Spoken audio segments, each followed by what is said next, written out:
Assalamualaikum warahmatullahi wabarakatuh.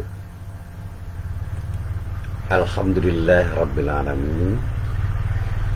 Wassalatu wassalamu ala khatamil anbiya'i wal mursalin Nabiyyina Muhammadin wa ala alihi wa sahbihi ajma'in. Amma ba'd. Para jamaah yang dirahmati Allah,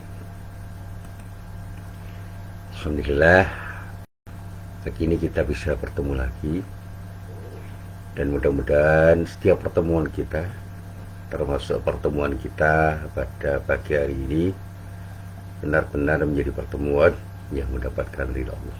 Amin. Para jamaah yang dirahmati Allah, ada pertanyaan yang sederhana, tetapi ingin saya jawab dengan jawaban yang tidak sederhana, supaya orang mengerti esensi dari sesuatu yang dipertanyakan, dan jawaban-jawaban itu mudah-mudahan memberikan pencerahan. Pertanyaannya sederhana: kenapa kita ini selalu kalah, Pak?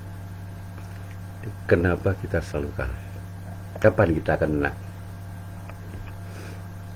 Disinilah saya ingin berbagi. Kita harus memahami makna kemenangan dan kekalahan secara tepat, karena seringkali kita mengalami bias di dalam memahami kemenangan dan kekalahan itu, karena ukuran-ukurannya itu terlalu sederhana. Ada orang yang merasa menang ketika mengalahkan orang lain dengan cara apapun, termasuk dengan cara yang curang.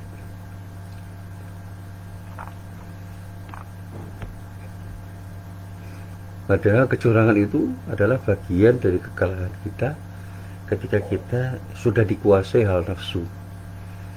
Jadi orang yang merasa menang ketika berkompetisi dengan orang lain karena kecurangan yang dilakukan itu sebenarnya kalah di dalam melawan kehendak hawa nafsu. Orang yang dikalahkan itu memang dilihat secara kasat mata kalah,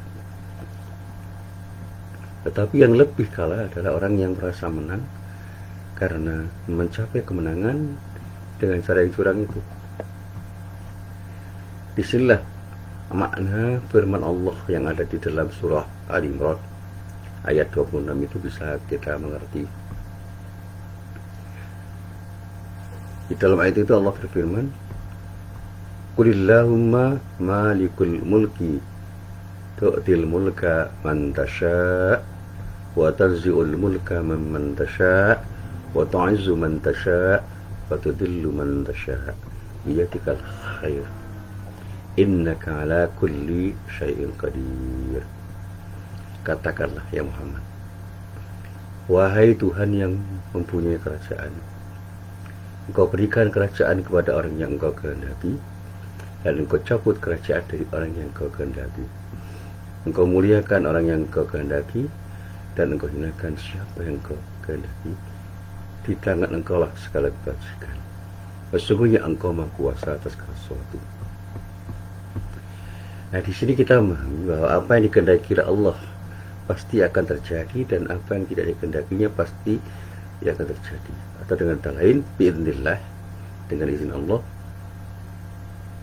manusia itu bisa mendapatkan sesuatu yang diinginkan, dicita-citakan, diharapkan, karena Allah betul-betul mengizinkan manusia itu untuk mendapatkan. Tetapi manusia itu tidak bisa merencanakan untuk mendapatkan kalau Allah tidak menentukan.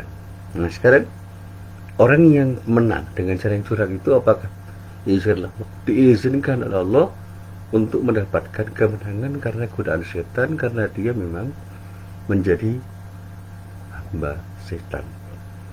Kalau dia dikehendaki oleh dirinya karena hawa nafsunya, maka sebenarnya dia adalah budak hawa nafsunya. Nah, para jamaah yang dirahmati Allah, kekalahan atau kegagalan itu memang tidak disukai oleh banyak orang dan sulit untuk diterima kecuali oleh orang-orang yang bijak dan punya jiwa besar. Sebab orang yang punya sikap bijak atau berjiwa besar, dia akan mampu melihat hikmah di balik fenomena yang terjadi. Ibarat orang yang menyelam, semakin dalam dia menyelam akan semakin berpeluang mendapatkan mutiara. Ketika di dalam sebuah pertandingan dia kalah karena dicurangi oleh orang, dia bisa tersenyum karena pada saatnya dia bisa memenangkan perlombaan atau pertandingan atau itu dengan mengendalikan hawa nafsu. Sementara yang merasa menang, dia sebenarnya terkalahkan karena dikendalikan oleh hawa nafsunya. Nah, sekarang ini banyak sekali orang yang merasa hebat karena mendapatkan sesuatu dengan cara yang tidak benar, dengan cara yang tidak seharusnya. Karena itu saya katakan pada para sahabat saya, kita harus bisa memahami kekalahan atau kegagalan itu, bahwa kekalahan dan kegagalan itu terjadi bila kita itu sudah dikendalikan oleh nafsu kita. Orang yang mengandalkan hawa nafsu itu sebenarnya akan tertipu, dan dia itu adalah orang yang gagal, orang yang kalah. Dan pada saatnya akan lebih menyakitkan lagi ketika dia itu pada akhirnya betul-betul kalah karena orang lain itu punya cara yang lebih lihai untuk mengalahkan dirinya dengan cara yang lebih elegan. Dan pada saatnya orang yang punya cara yang lebih elegan itu akan bisa mendapatkan kemenangan yang diakui orang banyak dan merasa mulia dan hatinya tenang. Sehingga ada pernyataan kekalahan itu adalah kemenangan yang tertunda. Itu artinya apa? Orang yang memahami kekalahan dirinya ketika bertarung, ketika berkompetisi dengan orang lain, dia bisa mengawas diri. Dan pada saat dia mengawas diri, kenapa saya dikalahkan? Oh, ternyata saya salah di dalam memahami kompetitor saya. Kompetitor saya itu menggunakan cara-cara yang tidak dibenarkan oleh agama, tidak dibenarkan oleh aturan-aturan hukum,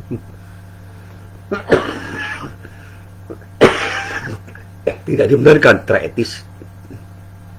Bahkan tindakannya itu adalah di luar koridor-koridor aturan yang seharusnya diberlakukan. Nah, pada di dunia itu banyak orang yang melanggar aturan-aturan hukum dan bertindak tidak etis untuk menangkan sebuah pertarungan. Dia merasa menang, tetapi pada saatnya dia akan kalah dan gagal untuk mendapat kemenangan karena tindakan-tindakan yang tidak etis itu ketika diketahui orang akan mendapatkan respon negatif dari banyak orang karena orang itu sudah menggunakan cara-cara yang tidak seharusnya dilakukan. Maka meskipun dia menang, merasa menang, dia menjadi orang yang tidak terhormat. Minimal hatinya akan mengatakan, saya bukan pemenang. Sehingga ekspresi kesombongan, kecongkakan, arogansi yang ya nikmati itu sebenarnya adalah semu. Karena dia dengan hati nuraninya tahu bahwa dia seharusnya tidak menang. Nah, oleh karena itu, marilah kita berhati-hati untuk tidak mengejar sekedar kemenangan dengan dikendalikan oleh nafsu kita. Raihlah kemenangan itu dengan mengendalikan hawa nafsu, sehingga apapun yang kita raih itu akan menangkan diri kita dan membuat orang itu merasa tidak dipecundangi, yang itu dikatakan adalah bahasa Jawa menang tanpa ngaso lagi. Jangan pernah kita itu menang dengan cara yang tidak baik, dengan cara yang tidak etis, dengan cara melanggar hukum, apalagi dengan cara-cara yang melanggar syariat Allah. Dengarkan kata hati kita, jadikan kata hati kita sebagai pijakan untuk selalu berkompetisi dengan cara yang sebaik-baiknya, dengan cara yang bijak, sehingga apapun yang kita raih dengan kemenangan yang kita peroleh itu merupakan kemenangan sejati karena kita menang bersama Allah. Dan sementara yang kita kalahkan tidak merasa terpecundangi karena mereka sadar bahwa memang dirinya pantas dikalahkan oleh orang-orang yang memang punya keunggulan yang secara objektif memang bisa difahami oleh mereka yang kita kalahkan, karena kita memang punya keunggulan-keunggulan yang bisa mereka contoh untuk kemudian mereka bisa belajar dari diri kita.